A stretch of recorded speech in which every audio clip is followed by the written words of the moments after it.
Estás viendo Blogs de Fe, cambiando tu vida. Palabra de vida con Marcel Miranda en Blogs de Fe. Bendiciones, hermanos, que el Señor los bendiga. Hoy tenemos una reflexión que el Señor me la estaba dando, pero estaba analizándola. Realmente es una reflexión que también confronta primero muchas veces al predicador, al que lleva el mensaje. Primero pasa por el predicador y te hace pensar muchas cosas. Pero para comenzar, quiero hacer una pequeña oración para que sea el Señor guiándonos y que sea el Señor usándome como un vaso de un portavoz de su palabra. Así que vamos a orar.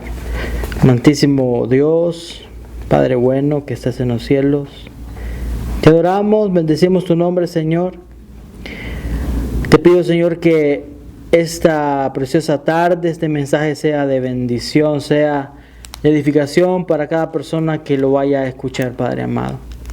Hoy habla a través de mí, usa mi boca, usa mi voz, quita todo espíritu de distracción, Señor, que quiera quitar, Padre amado, o distraer el objetivo de tu palabra. En el nombre poderoso de Jesús, amén y amén. Vamos a leer el libro de Marcos, capítulo 10, versículo del 17 en adelante. Esta historia, tal vez muchos la han escuchado, y es la historia del joven rico. Y leemos la palabra del Señor, honrando a Dios, al Dios Padre, Hijo y con la comunión de su Santo Espíritu. Dice: al salir él para seguir su camino, vino uno corriendo e hincando la rodilla delante de él le preguntó: Maestro bueno, ¿qué haré para heredar la vida eterna? Jesús le dijo: ¿por qué me llamas bueno? Ninguno hay bueno, sino solo uno, Dios. Los mandamientos sabes: no adulteres, no mates, no hurtes, no digas falso testimonio, no defraudes, honra a tu padre y a tu madre. Él entonces respondiendo le dijo: Maestro, todo esto lo he guardado desde mi juventud. Entonces Jesús, mirándole, le amó y le dijo: una cosa te falta. Anda, vende todo lo que tienes y dalo a los pobres, y tendrás tesoro en el cielo. Y ven, sígueme tomando tu cruz. Pero él, afligido por esta palabra, se fue triste porque tenía muchas posesiones. Entonces Jesús, mirando alrededor, dijo a sus discípulos: cuán difícilmente entrarán en el reino de Dios los que tienen riquezas. Los discípulos se asombraron de sus palabras, pero Jesús respondiendo volvió a decirles: hijos, cuán difícil les es entrar en el reino de Dios a los que confían en las riquezas. Más fácil es pasar un camello por el ojo de una aguja que entrar un rico en el reino de Dios. Ellos se asombraban aún más, diciendo entre sí: ¿quién pues podrá ser salvo? Entonces Jesús, mirándolos, dijo: para los hombres es imposible, mas para Dios no, porque todas las cosas son posibles para Dios. Entonces Pedro comenzó a decirles: he aquí, nosotros lo hemos dejado todo y te hemos seguido. Respondiendo Jesús y dijo: de cierto os digo, que no hay ninguno que haya dejado casa, o hermanos, o hermanas, o padre o madre, o mujer, y del evangelio que no reciba 100 veces más, ahora en este tiempo, casas, hermanos, hermanas, madres, hijos y tierras con persecuciones, y en el siglo venidero la vida eterna.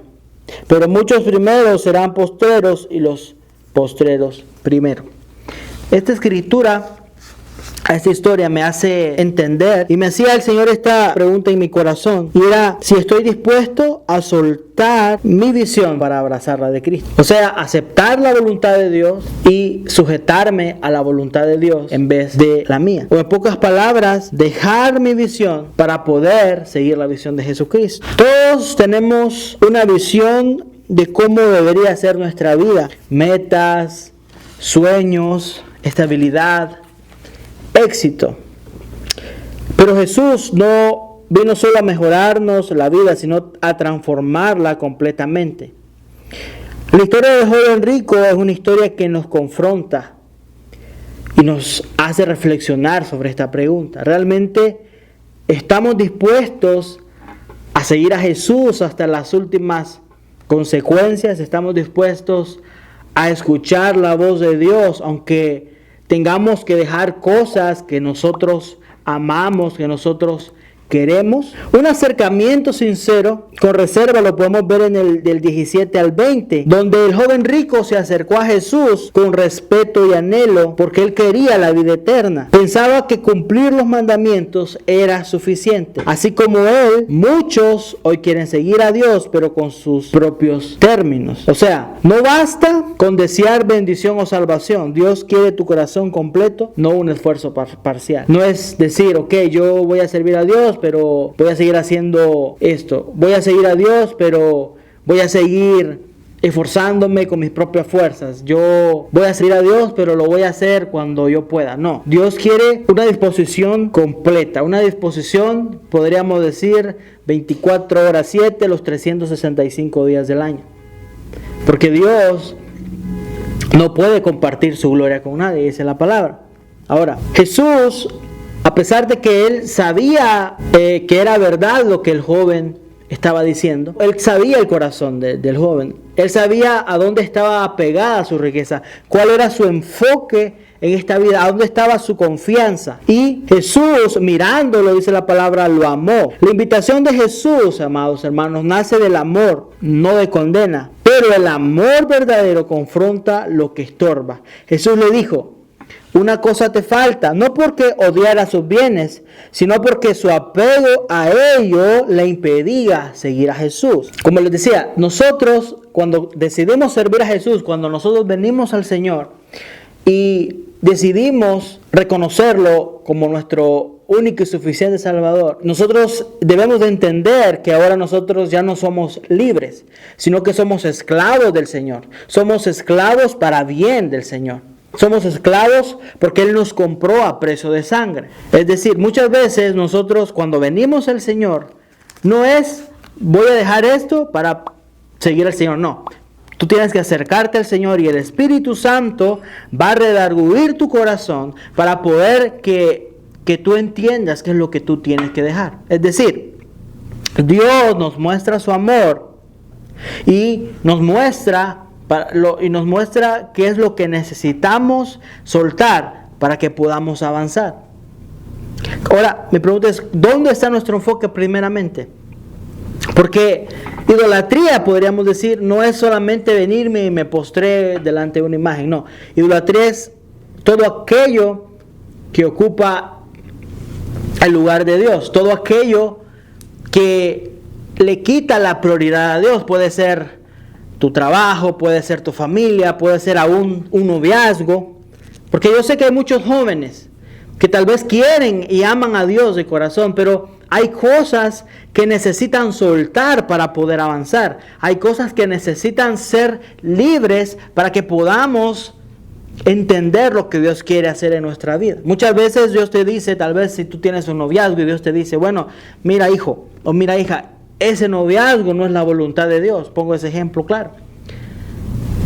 Y muchas veces es difícil cuando tú amas a una persona y ya pasaste años con esa persona y dices, y viene el Señor y te dice, hijo, no es mi voluntad que esa persona sea tu esposo o tu esposa, porque Dios no te da novio o novia, te da esposo o esposa, te da propósito. Dios te da un propósito en la vida. Dios te da un ministerio en la vida. Dios te ha llamado con un propósito específico, pero para poder hacer que ese propósito se cumpla, Dios nos hace entender que tenemos que dejar atrás cosas que no le agradan a Él.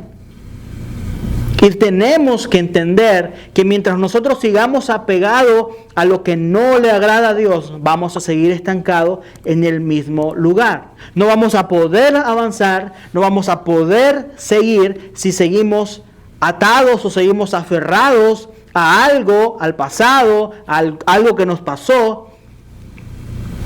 Y eso prácticamente se vuelve una cadena y no se puede romper si nosotros pues no dejamos que Dios lo haga. Ahora, el tercer punto es el obstáculo. Uno de los obstáculos, ¿qué es lo que pasa muchas veces en los obstáculos? ¿Cuáles son los obstáculos que les decía muchas veces? Tenemos que dejar nuestro pasado atrás. O tenemos que dejar cosas que no le agradan a Dios para poder avanzar.